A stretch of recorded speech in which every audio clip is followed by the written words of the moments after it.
जी अस्सलाम वालेकुम, मैं हूं रऊफ़ क्लासरा और आपके सामने नया वीडियो लाग के साथ हाज़िर हूं। पहले तो दोस्तों को कहना था जिन्होंने चैनल को सब्सक्राइब नहीं किया वो चैनल को सब्सक्राइब करें।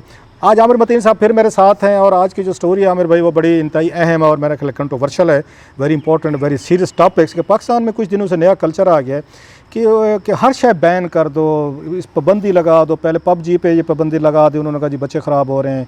फिर टिकटॉक के बारे में आना शुरू हो गया कि इस पे पाबंदी लग जाए, बच्चे ख़राब हो रहे हैं। फिर यूट्यूब का हमने सुनना शुरू कर दिया कि यूट्यूब पे भी पाबंदी होनी चाहिए क्योंकि लोग इसको मिसयूज़ कर रहे हैं। चलें वो तो आप टेक्नोलॉजी, अगेन हमारे साथ प्रॉब्लम है इस खित्ते के साथ, टेक्नोलॉजी फ्रेंडली हम कभी नहीं रहे। हमने दुनिया भर में ये लोगों के आगे बारो करके टेक्नोलॉजी इस्तेमाल की, अपनी हमने कुछ ईजाद नहीं किया। चलें वहाँ तक तो ठीक है।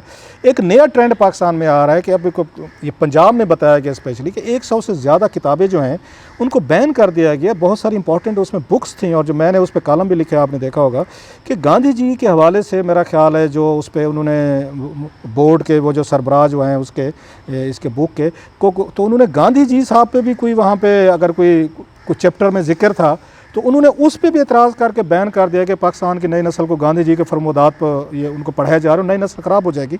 ये नया कल्चर क्या है? अगरचे तारीख़ में हमने देखा है कि इस तरह लाइब्रेरियाँ जलाई गई हैं, आलमों को मारा गया, स्कॉलर्स को मारा गया, किताबों को जलाया गया, इल्म दुश्मनी तो रही है हमेशा से, हम देखते हैं। ये नया कल्चर 21वीं सदी में एक पंजाब हुकूमत में ये इतना बड़ा स्टेप्स लिया है, इसको आप मतलब कैसे देख रहे हैं? ये बहुत ही ख़तरनाक है। ये आप समझ लें कि ये आग के साथ खेल रहे हैं। आगे ही हमने इस तरह के बड़े ही मसलों की वजह से बहुत ज़्यादा नुकसान उठाया है। ये बहुत सबसे ज़्यादा ख़तरनाक है और मैं बहुत ज़्यादा डरा हुआ हूँ। डरा इसलिए हुआ हूँ कि आपने बिल्कुल सही जिक्र कर दिया कि पहले ये यूट्यूब को बंद कर दें, फलानी साइट को बंद कर दें, सारी चीज़ें बंद करने का ये सुन रहे हैं कि जी 100 किताबें हैं। वो सिर्फ क्या कि जी एक ब्यूरोक्रेट साहब हैं, उनकी तशरीह उन्होंने की है कि जी वो समझ रहे हैं कि उनके पास ये इख्तियार है कि वो तशरीह कर सकते हैं कौन सी अच्छी है कौन सी बुरी नहीं है। अभी वो तफसील नहीं आई है वो कौन सी 100 किताबें हैं और क्यों उन्होंने बैन की हैं। उसके ऊपर वो किताबें वो जो है वो एक आदमी पे नहीं छोड़ा जा सकता, वो भी सरकारी ब्यूरोक्रेट के जनाब, और वो चाह रहे हैं कि मुझे उसकी बड़ी तारीफ भी की जाए। ये एक ख़तरनाक ट्रेंड है कि जब आप इस तरह की सस्ती शोहरत के पीछे पड़ जाएं कि जी मुझे कोई तमगा मिलेगा। और सबसे ज़्यादा जो ख़तरनाक चीज़ है ना करार साहब, वो ये जो बिल जो है ये तहफ़्फ़ुज़ जो बुनियाद इस्लाम जो है ना मज़हब, एक तो उसका टाइटल इस तरीके से बताया जा रहा है कि जिससे हम ज़ाहिर है मुसलमान हैं और पाकिस्तान है तो बात करते वक्त भी डर लगता है, मगर बात करनी बहुत ज़रूरी है कि ये आग के साथ खेलने वाली है। वो इसलिए कि ये मसलकों की लड़ाई में, फ़िरक़ों की लड़ाई में आगे ही सारी मुसलमान दुनिया तबाह बर्बाद होकर रह चुकी है। पूरा मिडल ईस्ट आपका, इराक़, शाम, इजिप्ट, लीबिया, कोई मुल्क नहीं मिडल ईस्ट में बचा। ईरान में प्रॉब्लम है, सऊदी अरेबिया में प्रॉब्लम है, कोई मुल्क आपका नहीं बचा कि जिसके अंदर ये तफरक़ों की लड़ाई, मसलकों की लड़ाई से के साथ ये खून खराबा ना हो रहा है। खुदा का शुक्र है कि हमारे यहाँ बड़े मसाइल रहे हुए हैं, पर हमारे यहाँ कोई भी अभी इस तरह की फ़रक़ाबाज़ी नहीं आई भी, हम इससे बचे हुए हैं। ये जब जो किया जा रहा है और बग़ैर मशवरे के, बगैर डिबेट के चांद, और ये शुरू किसने किया है कि जनाब ये PMLQ के वज़ीर साहब हैं और बताया जा रहा है कि परवेज़ इलाही साहब की इसके अंदर जो है ना आशीर्वाद है, ज़ाहिर उनकी पार्टी के हैं और उनका वीडियो बयान भी आया था, वीडियो बयान भी आया कि अब उनकी 3-4 विकटें जो है ना टोटल जो है ना सीटें रह गई हैं, तो उनको एक ये तरीका मिला है कि जिससे वो शायद अपनी ना शोहरत बढ़ाना चाह रहे हैं। मगर ये मजहबी मसाइल जो होते हैं ये बहुत ही हसास मसाइल होते हैं, ये बड़े संजीदा मसाइल हैं। इसके ऊपर जो है बग़ैर मशावरत के, बग़ैर एक नेशनल डिबेट के पूरी एक पार्लियामान पड़ी हुई है। इस तरह का शोशा नहीं छेड़ना चाहिए कि बग़ैर उसके कि आप एकदम से वो एक शुरू कर दिया जाए।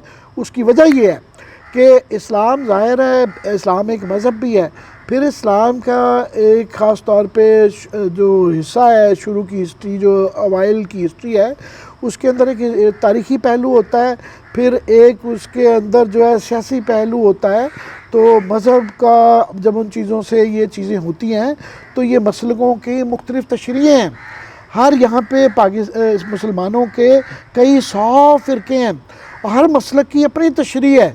सो ये नहीं, रियासत ना डिफाइन करे, आपका ख्याल है कि क्या रियासत ने जो डिफाइन करनी है, जिनके ऊपर नुक्ता सबकी यूनानिमिटी है, और हमने बड़ी मुश्किल से 73 के आइन के अंदर यूनानिमिटी इकट्ठी करके सबका मुसल्लमा एक नुक्ता नज़र को इकट्ठा करके ये आइन बनाया हुआ है। आइन क्या चीज़ होती है? आइन एक सबका कंसेंसस है, सबका नुक्ता नज़र, सारा जिस तरह का हम इस्लाम चाह रहे हैं वो हमने आइन में डाल दिया हुआ है। अगर उससे कोई तब्दीली चाह रहे हैं तो उससे पहले फोरम्स मौजूद हैं, पार्लियामेंट मौजूद है, कमेटियाँ मौजूद हैं, उलमा से मुशावरत मौजूद है, तो फिर ये छेड़ा जाए। और ये वहदत जो है, हमने बड़ी मुश्किल से पहले के मुकाबले में हमारी फ़िरकाबाज़ी कम हो गई है। बड़ी अच्छी बात है कि कई दफ़ा नज़र आता है कि फॉर एग्ज़ाम्पल हम यकसा जो है तालीमी निज़ाम लाना चाह रहे हैं, जिसके अंदर हमारे जो मदरसे हैं वो भी शामिल होना चाह रहे हैं कि जनाब हम भी कौमी धारे में आ जाएं, वहाँ भी हम यकसानियत पैदा करें। तो हमारी ये वहदत फ़िरक़ों की हो गई हुई है, और बड़ी अच्छी बात है कि वो तफरक़ेबाज़ी पहले की बनिस्बत कम है। वो हमारे यहाँ वो फसाद अब कम हो रहा था, जब अब कम हो रहा है तो ये एक बीच में से छेड़ दिए। मैं उसकी तफसील में भी नहीं जाना चाह रहा, जिस किस्म के उसके अंदर बिल के अंदर शिकें हैं वो बड़ी ख़तरनाक हैं।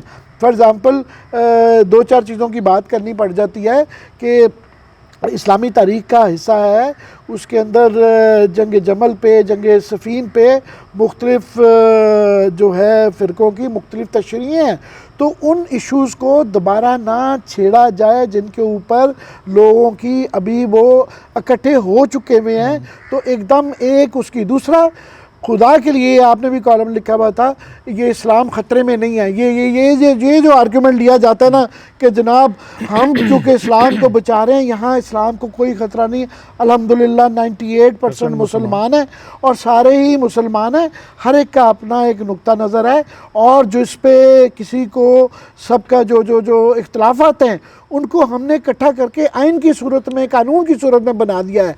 सो ये नए शोशे ना छेड़ें। अमर भाई, इसमें 2 चीज़ें आपकी गुफ्तगू से जो मुझे समझ आ रही हैं। एक तो ये है कि जो अफसोस हो रहा है, अफसोस तो नहीं करना चाहिए, that's what the politics is all about. Heartless people होते हैं, मतलब पावर के लिए कुछ भी कर सकते हैं। चौधरी परवेज़ इलाही साहब, अचानक उनको मजहबी कार्ड याद आ गए। वैसे वो बड़े वो लिबरल अपने आप को शो करवाएंगे, आप और हमारे साथ बैठेंगे, वो प्रोग्रेसिव भी होंगे, मॉडरेट भी होंगे, बच्चे भी माशाल्लाह। एक तरफ अभी बिलियंस ऑफ रुपीज़ की नायब ने जो वहाँ पे ये उसमें लाहौर हाई कोर्ट में उन्होंने रिपोर्ट पेश की है कि माशाल्लाह सब ने मनी लॉन्ड्रिंग में पैसा भी बना रहे हैं, माल भी बना रहे हैं, कहीं का कोई पता नहीं है। रिपोर्ट है सामने, बड़ी शॉकिंग रिपोर्ट, जिसमें चौधरी शुजात हुसैन साहब, उनके बच्चे, परवेज़ इलाही साहब, पूरे का पूरा ख़ानदान वो काम भी कर रहा है, माल पैसा भी बना रहे हैं। दूसरी तरफ मज़हब का तहफ़्फ़ुज़ भी वही कर रहे हैं। उनको पैसा बनाना गलत तरीक़ों से, मनी लॉन्ड्रिंग, उनको ये मजहबी तौर पर बुरा नहीं लगता, वहाँ जस्टिफिकेशन है इनके पास। लेकिन यहाँ उनको यकदम मज़हब का उन्होंने 2-3 मज़हब के कार्ड खेले हैं। हालांकि इनके अच्छे काम भी हैं। जब आपको याद हो कटास राज, ये मंदिर वाला काम था, इन्होंने बड़ा उसमें अच्छा रोल अदा किया। ये सिखों का ये जो करतारपुर के अंदर ये बड़ा इनका रोल रहा है। पहले वो रहा है कि आप जब अब खुद वज़ीर आला थे कटास राज में, परवेज़ इलाही साहब का, ये चौधरी शुजात हुसैन जब वज़ीर आज़म बने थे, इन्होंने बड़े अच्छे काम किए। मिनारिटीज़ इनसे बड़ी खुश थी, पाकिस्तानी हमारे हिंदू भाई हैं, सिख हैं या दीगर भी हैं।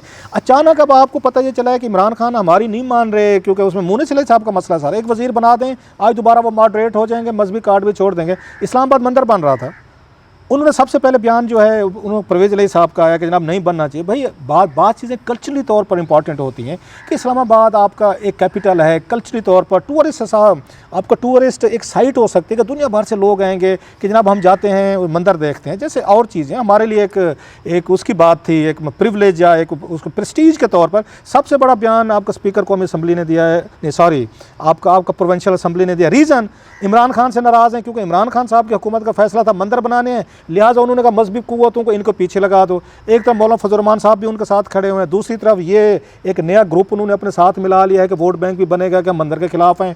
अब तीसरा हम देख रहे हैं कि मनी लॉन्ड्रिंग भी कर रहे हैं, माल भी बना रहे हैं, मजहबी लोग भी साथ में हैं, पॉलिटिक्स भी कर रहे हैं। So that's a very dangerous, हमारा सियासतदान जो है डेंजरस का साहब। ये एक तो डोमेस्टिक है, दूसरा इसका एक जो है ना बैनुल अक़वामी और इलाकाई पहलू ये है कि एक तरफ हम FATF के अंदर दुनिया को ये बावर कराने जा रहे हैं कि जनाब हमारे यहाँ जो है ना अक़लियतों का बड़ा तहफ़्फ़ुज़ होता है, हम जो है इंटरनेशनल टेररिज्म या वायलेंस की तरफ माइल नहीं है, हम बड़े अच्छे लोग हैं। दूसरा जो है हम इंडिया को ये ताना देते हैं कि जनाब ये मोदी जो है ये एक नाज़ी आदमी है और उनके यहाँ मुसलमान मुसलमानों और अक़लियतों के साथ बड़ा बुरा सलूक हो रहा है, और देखें जो है ना जनाब ये इनके यहाँ ठीक नहीं है। बाकी हम दुनिया भर को ये PTI जो थी ये कहते थे कि जनाब हम नया पाकिस्तान लाएंगे और एक प्रोग्रेसिव पाकिस्तान, तो ये तो शोशा है। लास्ट क्वेश्चन, क्या इतना बड़ा काम जो है इमरान खान साहब की अप्रूवल, इनकी कैबिनेट की अप्रूवल, वहाँ पे वो बैठे हैं बुज़दार साहब वज़ीर आला बैठे हैं, उनकी कैबिनेट है, क्या एक सरकारी ब्यूरोक्रेट एक 18-19 ग्रेड का अफसर उठता है या 20 का वटेवर, वो उठ के इतने बड़े फैसले कर ले देता है, पूरी दुनिया में हमारे वहाँ पे खबरें आना शुरू हो जाती है, इतना बड़ा कंट्रोवर्सी शुरू हो जाती है, रिलीजियस हार्मनी उस पर डिस्टर्ब होने का खतरा है। इमरान खान साहब की कोई हुकूमत नहीं है, बुज़दार साहब को कोई पता नहीं है, सिंपली एक ब्यूरोक्रेट उठता है, इतने बड़े फैसले कर सकता है। अगर वो चुप हैं तो इसका मतलब है कि उनकी कंसेंट शामिल है, फिर हम क्यों ब्यूरोक्रेट? जाहिर है वो बिल पास हो गया, उसके अंदर मेजॉरिटी थी, PTI गवर्नमेंट की थी, तो ये ज़्यादा खतरनाक है। मगर हमने देखा है कि ये फयाज चौहान साहब ने जिस तरह, वो आपको याद होगा कि स्टेज के आर्टिस्टों के लिए जिस तरह के कलमात किए, तो इनके अंदर वो एलिमेंट्स हैं, वो एवरी नाउ एंड देन वो ना उन्होंने अपना कुछ ना कुछ जो है इस तरह का माइनॉरिटीज़ के मुतालिक या इस तरह के शोषण छोड़ते रहते हैं। इमरान खान ने मगर उस वक्त उनको उनकी सरजनिश की थी और रिवर्स किए थे। सो हम let's give them benefit of doubt कि शायद इनको नहीं पता चला।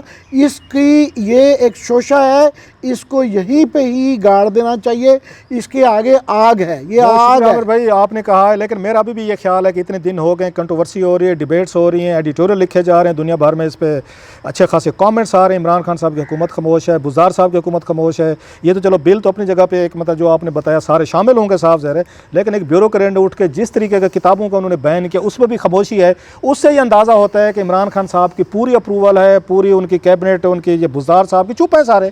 सो मुझे लगता है कि आने वाले दिनों में इस तरह के जो पॉपुलर ये टैक्टिक्स हैं मजहबी वोट लेने के लिए और लोगों को एक बताने के लिए कि हम कितना प्रोटेक्ट कर रहे हैं आप लोगों को, एक डेंजरस गेम है नाजरीन। और मेरा ख्याल है इस तरह के कार्ड्स खेल के आप पाकिस्तान को पीछे ले जाएंगे, आगे नहीं ले जाएंगे। 21st सेंचुरीज़ में इस तरह की चीज़ें जो है ना ये मजाक बन के रह जाती हैं कि किताबें बैन करें, ये चीज़ नहीं छप सकती, वो नहीं छप सकती। बहरहाल ये था आज का वीलॉग और आने वाले दिनों में मज़ीद आपको हम आके इश्यूज़ पर अपडेट करते रहेंगे।